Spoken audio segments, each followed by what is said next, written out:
Welcome to the Courage to Rise show. I'm Katie Cianci, your host, and I'm excited to welcome Nichole Wurth. She is the creator of Wildly Alive, and she's a coach, author, speaker, and she helps women become BFFs with their body, and so they can be damn proud of it. So thank you for joining us.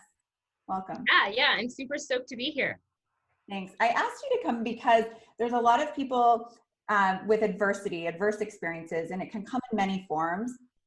Oftentimes, as a therapist, I know that many of my patients, clients who have had some sort of trauma or loss in their life, that can affect their body image and actually how they're caring for their body. Because a lot of times there's, either they have a body image about themselves or they stop taking care of themselves because they're in a depression or they're feeling a lot of grief. And so it's really like helping people get in touch with their body and loving their body instead of hating it. So thank you.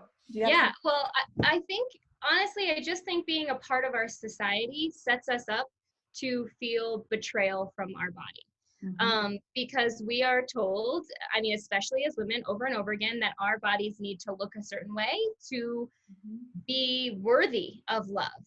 And, it's really wild because more and more proof is coming out that just like there are naturally thin people, there are naturally fat people, and you could take blood work from, a person who is seemingly not the standard of health in America, and their blood work come back and then be healthy.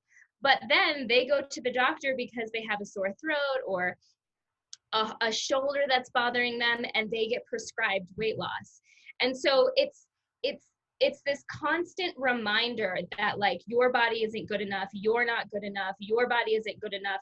If only you change, then you'd be worthy of caring for yourself. And so it really starts, and I think the conversation is changing now that there are more movements like Balance 365 really talks about this. There's a book called Healthy at Every Size, and how it's becoming more mainstream to be able to care for yourself and accept your body no matter what it looks like. And then, also on top of that, women are not allowed to age. Men are allowed to age. Women are not allowed to age. And the minute we get on social media, we see like, oh, you hate this, get this tool, or you hate your cellulite, do this. It's just, there's so much shame involved in not appreciating or not taking care of a body that doesn't look perfect. And so that's the adversity when we think about our bodies, is we are really set up in our society to hate our bodies. And for someone like me, like, I gained all kinds of weight out of high school. I jumped on the diet culture bandwagon. I stressed and obsessed and counted and, just was a mess.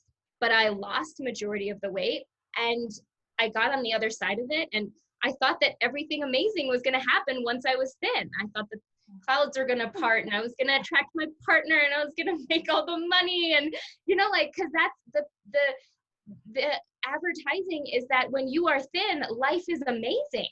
And so I got there, and I was like, I was in a worse spot than I had ever been. I was so hard on myself. No matter what, nothing was ever good enough. I even got plastic surgery because I thought that would then make me happy. And we're just really set up because this is what happens.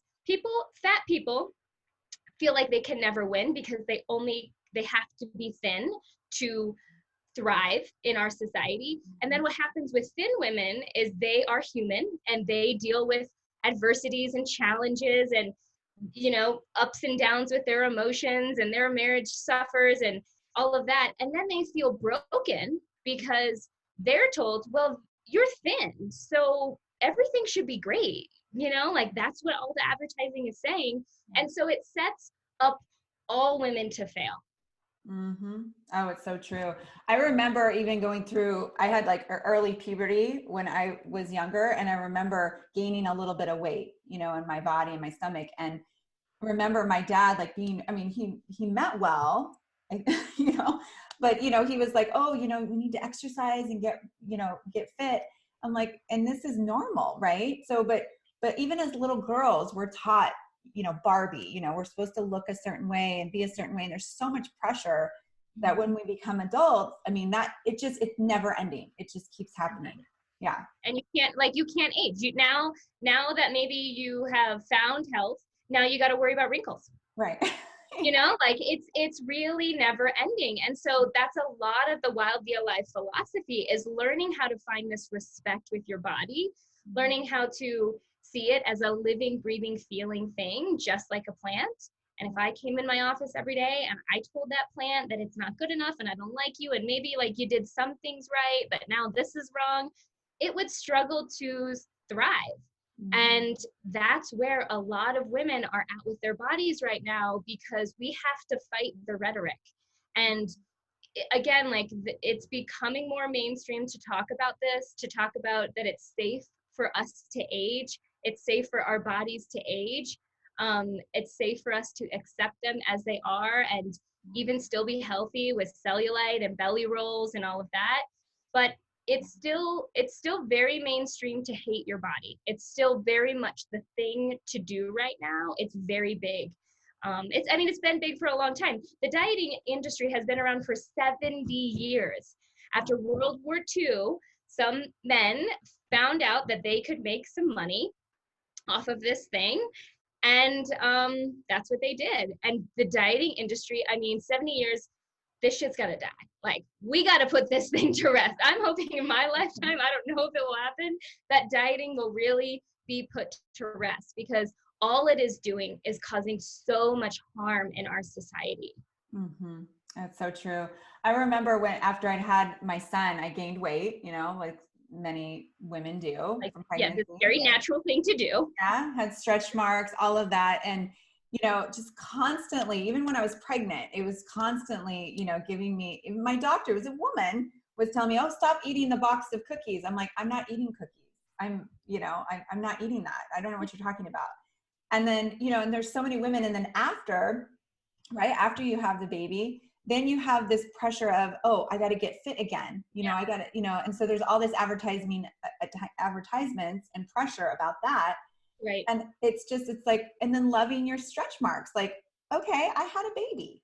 It's okay for me to have stretch marks, but there's all these, advertisements and pressure to change that, not to, instead to accept it and say, I love the way my body is, Right. Yeah. Right. And that is another thing, like the body positive movement is coming in nice and strong, and it's great. Don't get me wrong, but I think it's actually keeping women stuck. Some women, because the body positive message is just like, love your body like it is. And again, it's a beautiful message, but the problem is it's really hard to love something when we've hated it majority of our life. Yeah. There needs to be a step in between.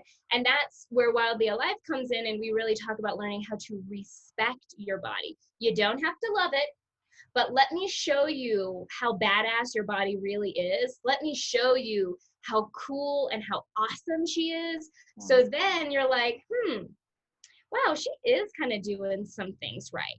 Okay, well, maybe when she's telling me she's full, I won't abuse her and continue to eat. Or when she's telling me she's hungry, I won't neglect her and I will actually eat something, right? And so that's where this mutual respect starts to come into play, is you actually like want to care for her, not from a place of manipulation or a place of shame and I hate you, so I'm gonna force you to eat vegetables. More like, I know that eating these certain things makes me feel good. So I'm going to eat these things from a place of respect as opposed to like, shame and manipulation, which is just, it's the thing right now. Yeah. I remember I've known a lot of people that have gone on diets and it hasn't worked. Right. I remember doing it. And then when I shifted my mindset, I started doing a lot of meditation, but I started to shift my mindset about my body and like thinking of it as I'm going to nourish my body, take care of her, instead of I'm doing this because I want to get rid of the fat or the cellulite or the whatever. All of a sudden I started to lose weight. It was crazy. I was eating the same things, exact same things, but I had a different attitude.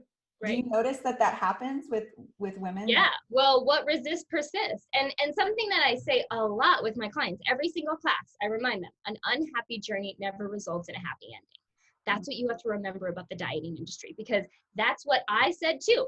If I just hate myself enough, if I just force myself enough through this diet, then I'll get on the other side and I will be happy. But that did not happen. And that doesn't happen for anybody. Now, I know there's some of you that are watching and be like, oh, well, I know this, blah, blah, blah, and she's doing keto and she looks great and blah, blah, blah. That's great that she looks great. But I'm telling you, I looked great too.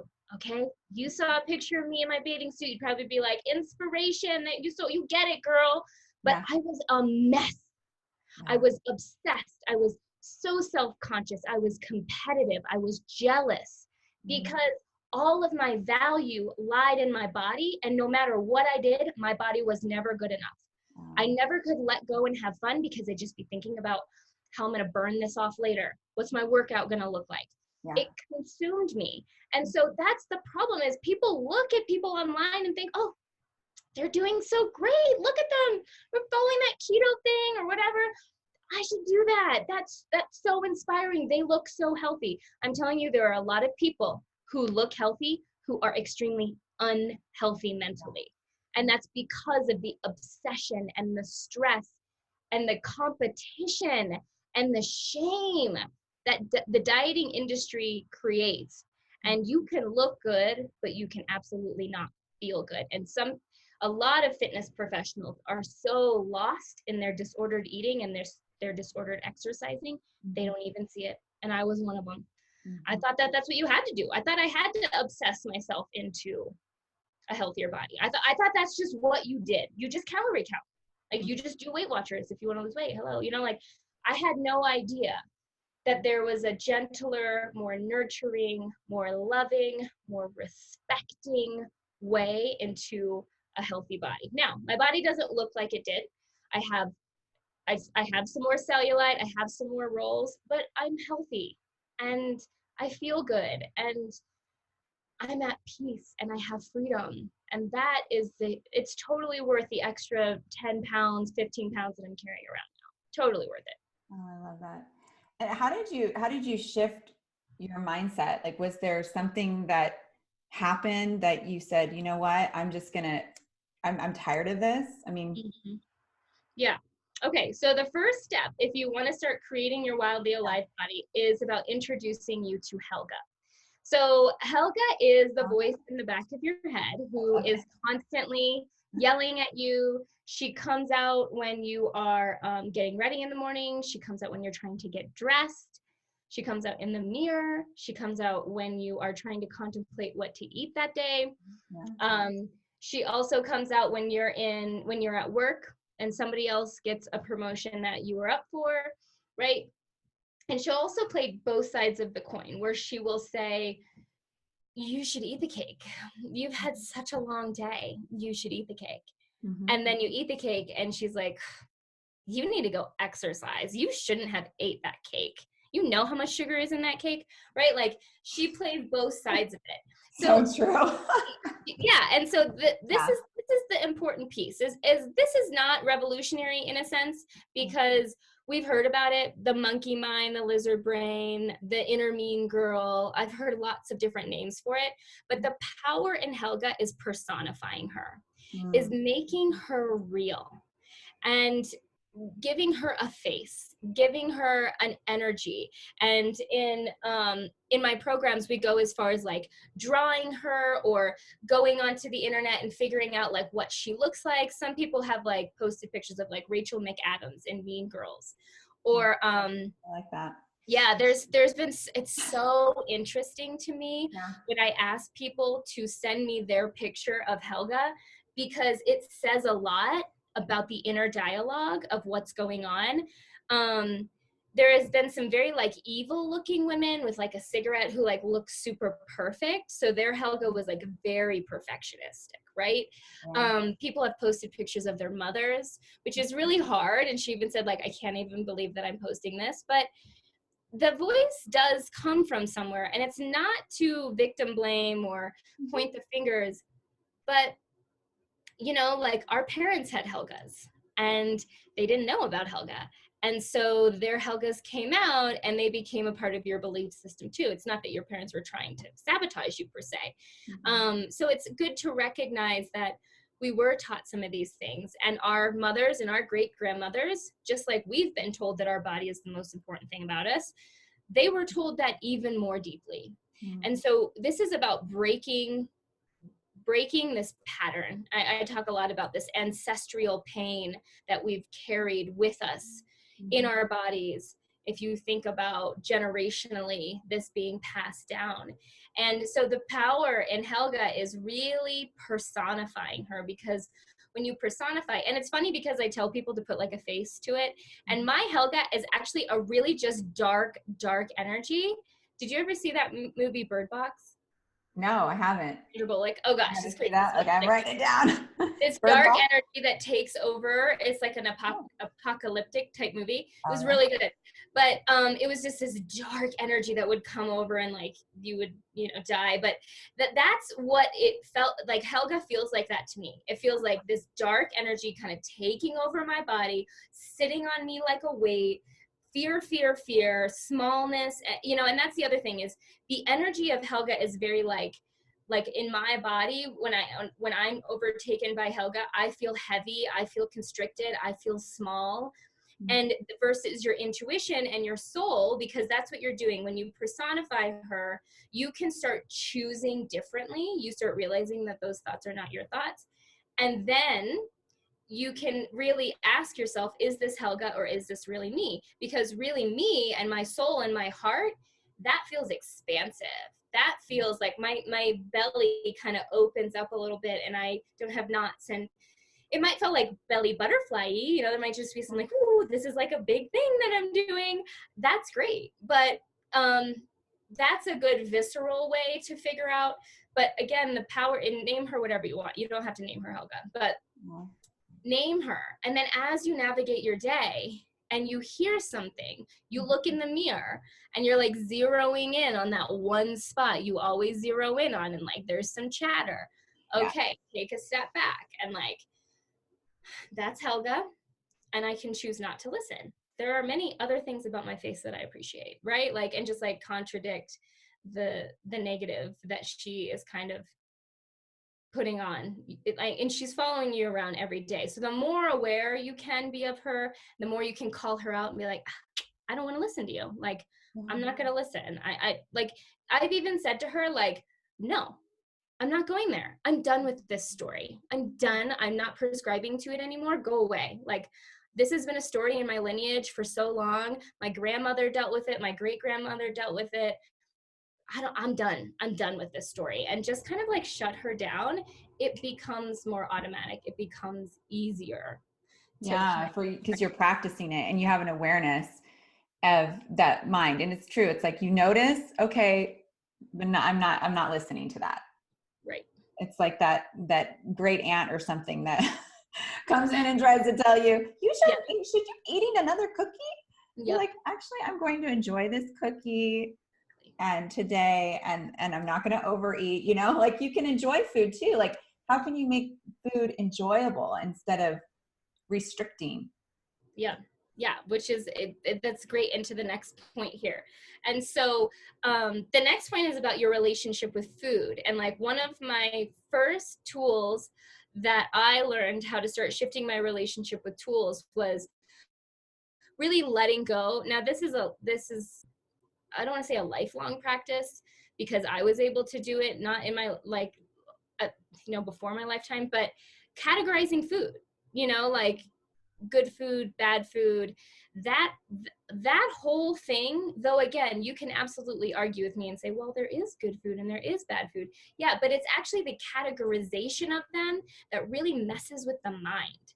And so if you're eating a bad food, like a cookie, and Helga's going to come in and be like, God, I wonder how much sugar's in this. You're probably going to have to exercise an extra half an hour tonight. It's the stress of it. So I came up with this embodiment of that to take to the table with you when you eat. And it's called the food lover concept. So LOVER is an acronym, and if you have a pen available, I would just quickly write this down because I guarantee it's going to shift how you think about food. So they're not in sequential order. If I could have figured that out, that'd have been pretty sweet, but they're not. So it's just like the whole experience. So L stands for look at your food. Just getting you present, right? Looking at the food, it starts to release enzymes in your system to start breaking down the food once the food comes in, just like recognizing. And I know that sounds so silly, but that one thing, people do not even realize how they do not even look at their food. They're like this, you know? They're watching a movie. It's not even like processing. So it's like getting the mind and body connected. I'm getting ready to eat. And then O stands for observe what you taste and say thanks. So breaking down the ingredients. Is it sticky? Is it salty? Is it sweet? What kind of, like, just really getting your senses involved. And then obviously just feeling some gratitude for the fact that you get to have a nourishing meal right now. You get to have a meal, and just bringing back that idea of prayer and feeling gratitude for being able to nourish your belly, because there are plenty of people who are hungry right now. And then V stands for venture in. How is your body responding? So this helps for in the moment, right? Because something else that I teach is called the hunger scale. And this is to help teach women how to start listening to their bellies as it fills up. And it's so interesting because a lot of them realize when I teach the hunger scale, I cannot even feel my belly. I don't even know where she's at on this scale. And it's because we've been taught that our body is just this, it's like there's nothing to it. Like back in the day when like infants were born and they just thought they were like dumb as rocks, and they were like, oh, they don't know anything. You just teach them as you go. And now it's like, it's very obvious that like infants are so emotionally intelligent and there is so much going on. They are so smart. It's the same with your body. She has so much wisdom. She is smarter than you. And there's studies proving that your body knows when somebody is lying before you know somebody is lying. And so this, so we've been taught, like, cut yourself. So it's a process, but, like as you're eating, how is it responding? Am I feeling my belly fill up? And just recognizing, sometimes you could eat something and within 10 minutes realize, well, this tastes like shit. I don't know, like, I don't want to eat this.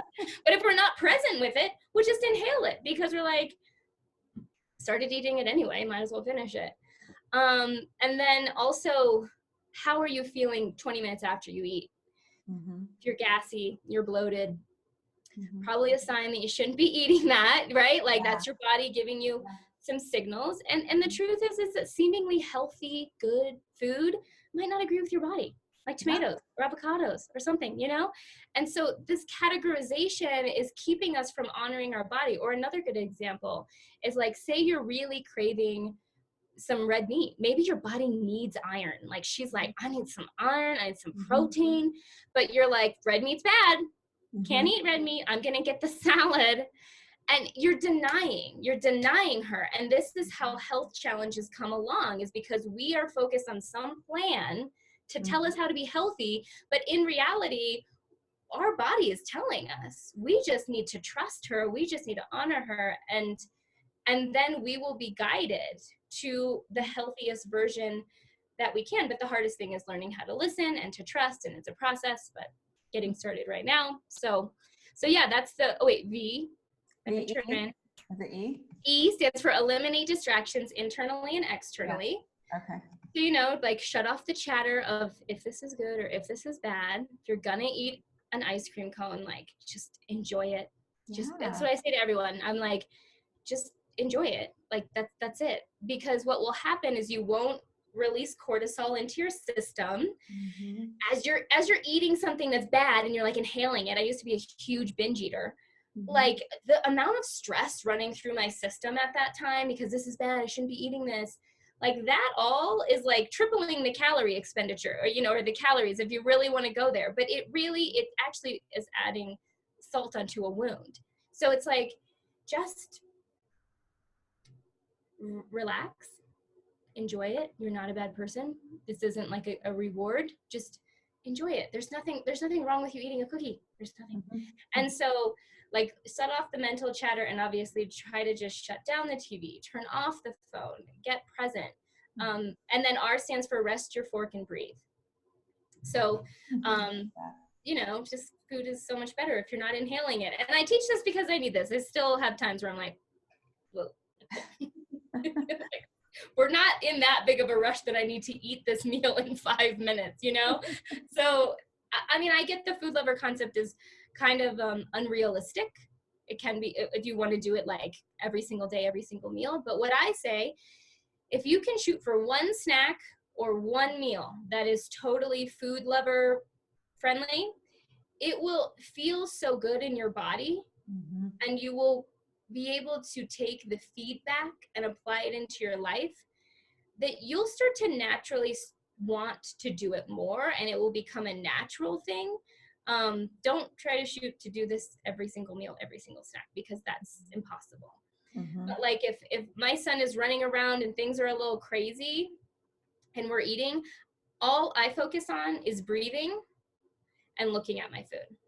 Just like look at it and just like, like I'm eating. Hey brain, I'm eating. Okay, body, I'm eating.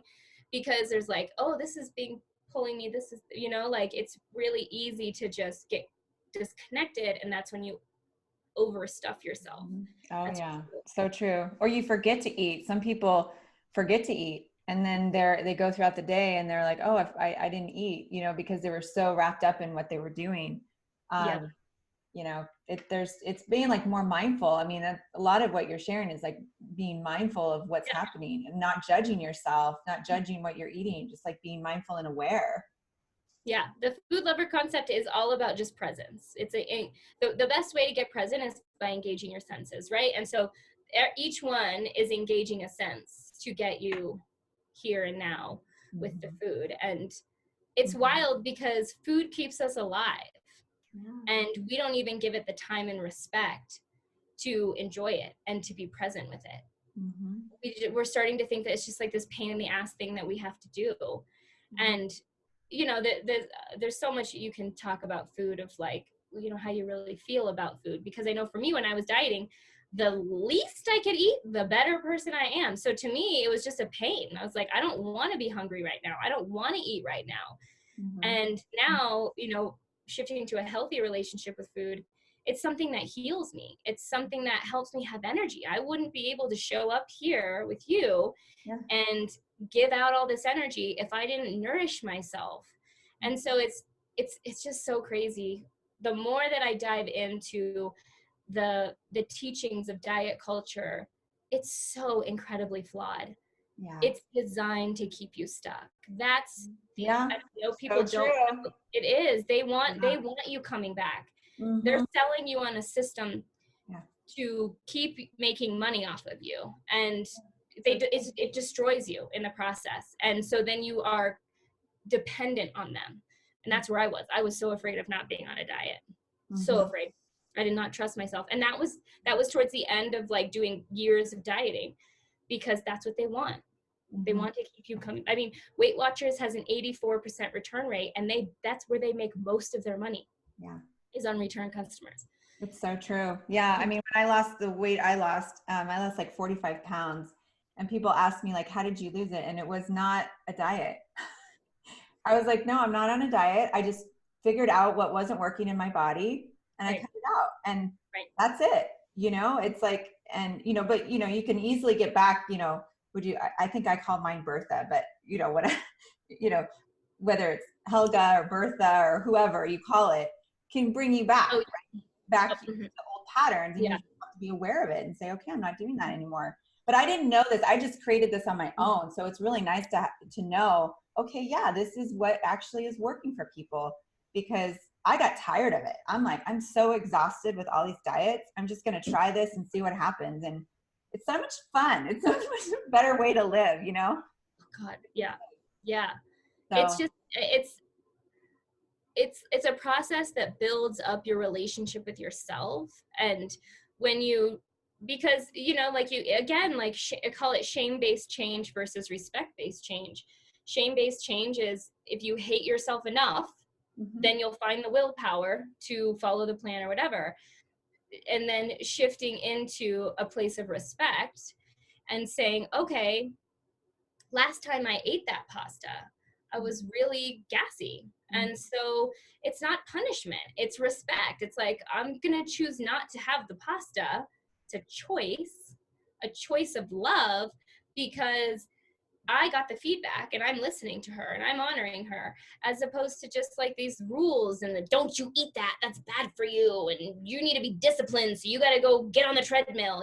There's just, it breaks you. It breaks your relationship with yourself. And when a woman is broken, she can't go out into the world and do the things that's the most meaningful for her. And that's at the root of this, is that when we're so wrapped up in our bodies, this world is hurting. There is a lot of darkness and a lot of pain, and women can heal that. I truly believe that. We are powerful beings. Yeah, we are. And so if I can help a small sector of women get on the same team with her body, so then she can go after, starting, I don't know, maybe she loves dogs and wants to do something with animals, or I don't know, even just showing up and being a really present and attentive mother. Like, when you're wrapped up in your body, you're not showing up with your mind and your heart the way that you really want to be. That's true. And then can you share a little bit about working out too? Because I think, there's diet, and I know we're getting close to the end. So I'm trying to pack this all into 30 minutes. But, as far as exercise, like, people have the same relationship with exercise as they do with food, would you say? Okay. So I'll give you two big things that will be really helpful. The first thing is to shift the word. Just change the word to movement. Stop calling it exercise. Stop calling it working out, because that's very loaded. It's a very emotionally loaded word because of what diet culture says. And so when we get home from a long day and we've been wanting to move our body, and it's like, well, I got to go work out. You're like, oh, that doesn't sound, but if you say move, it's flexible. You could go for a walk. You could do some yoga. You can stretch on the floor. You can do something more intense if that's what you're called to do. But, like, a big part of Wildly Alive is teaching women how to, move their bodies on a regular basis with some sort of structure. But the structure isn't what you do. The structure is, I'd like to move my body 4 times a week for a half an hour.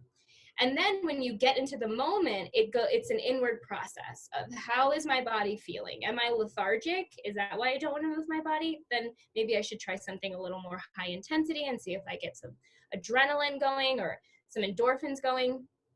And just like really tuning into her. If you've been stressed out and you haven't been working and you haven't been sleeping well, then doing something intense isn't going to be good for you. You're actually going to hurt your body. So doing like something relaxing and going for a nice relaxing walk outside, and it counts. It totally counts, So choosing the word movement. And then the other thing is what I call your deeper 3. So what are the deeper 3 reasons why you want to move your body on a regular basis? Because in Wildly Alive, we do not exercise or move our bodies from a place of manipulation. This is not about getting a smaller ass, okay? That is not why we are here. Because when you do that, you will only exercise temporarily, because change takes time. And also, when a woman's body is being challenged, she often gets triggered. And so it's important for us, and I always say it during the Wildly Alive workouts, I always say over and over again, what are your deeper 3? Especially as heart rate's getting up and things are getting a little more challenging. I'm like, why are you here? Why are you here? I'm here for mental clarity, because I really like to have energy. I'm here because I want to be strong. There's something about being able to pick up a cooler and put it in the trunk. I love that. I love feeling strong. Strong is important to me. I have that or not. I want to feel capable. I don't want to feel like I mean, of course, we have some limits, but I still want to feel like I could do that myself, And then what is my third deeper 3? I'm surprised I'm blanking out on it now. But some women have talked about like mentally, like they see their mothers going through things like dementia and things like that, and they're like, I don't want to do that to my children. So the mental aspect of exercise, stress management for sure. And so when you show up and you start to get challenged and Helga gets loud and says you're a piece of shit because you're out of breath or your core sucks and your arms are so weak and flabbly, you can redirect and say, why am I here? Why am I here? What is the deeper reason? And that's going to keep you showing up for the rest of your life. Then I want a 6-pack. Oh, wow. That is so true. That is, yeah. That's what keeps us sustaining it rather than stopping. It's that why. What are your deeper whys? And so how would you say, I mean, that's kind of part of, you have like a 10-day program too that would you like to share a little bit about that? So I'm going to give you guys this 10-day program. It's called My Body Rocks. That's your free gift? Yeah, it's my free gift. It's a 10-day program. You sign up and you'll get 1 email a day with a very small thing to do. And the small thing to do is going to really help you shift into this thing called respect with your body. You're going to start seeing very clearly how badass your body is. Like, like it's pretty cool. And women go through this and they gain this huge sense of gratitude for all their body is doing for them every single day. And it's really shifting away from the form of the body and shifting towards the function of the body. It's a really great place to start when you're trying to find a respectful relationship with her, because we've always been focusing on the form.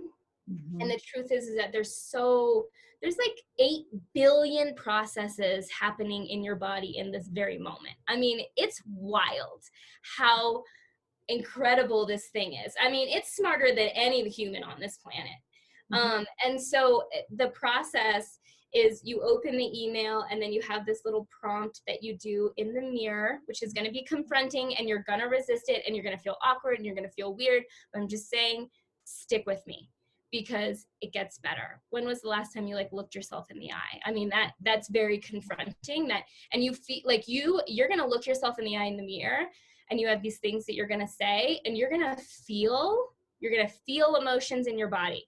And I'm going to ask you not to run, because all that is healing. That's the healing beginning.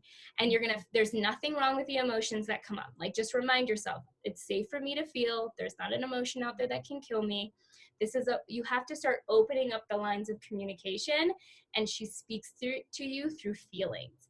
And so you're going to feel the emotion come up and you're going to want to run and it's going to feel weird. But I promise by the end of the 10 days, you're going to be so glad you stuck with it, because you're starting to heal. You're starting to acknowledge. You're starting to open up the lines of communication so she can guide you into your healthiest, most wildly alive body. Thank you. Thank you so much. That's so generous. I'm so grateful that you were here today. I mean, really, it spoke to my heart. I'm sure many other people that are listening, because this is really where we get to shift from the diet culture to the lover method, really caring about our bodies. And so thank you for really taking a stand for us. Yeah, of course. I mean, I don't think it was a choice, honestly. I feel like Wildly Alive chose me. And the more that I see and feel women objectify their bodies and deny their bodies, don't feed it when it's hungry, force it to eat when it's not full, or when it's full, like, it's abuse. I mean, it's really abuse. And I was the #1 abuser. And now I've seen firsthand what happens when you get on the same team with your body and you become unstoppable. It's really amazing. So it's just so needed. And that's the biggest thing I want everyone to leave with. It doesn't have to be as hard as everyone is saying. It can be easy. It's supposed to be easy. Yeah. It's not supposed to be hard. It's not supposed to be full of willpower and food plans and calorie counting and obsession and stress. It can be so much easier. Yes, so true. Well, thank you. Yeah. So thank you all for joining us today. And we're just grateful to have Nichole here, and perhaps, download her free gift. I'm going to download it today. And so some of you, if you're listening in, I mean, some people are going to be listening in multiple, times, and don't say that you don't have time. Like, just do this. It's really small. It's like, it's really like a 3-minute thing you'll do in the mirror, and you get this little worksheet that walks you through it. So it's very organized. Okay, good. Wonderful. Well, thank you. And feel free to join us on the Facebook page, as well as just taking this day for yourself and having gratitude for yourself and your body, and nourish her. And as I've said, just enjoy yourself and remember to blossom with purpose. Thank you.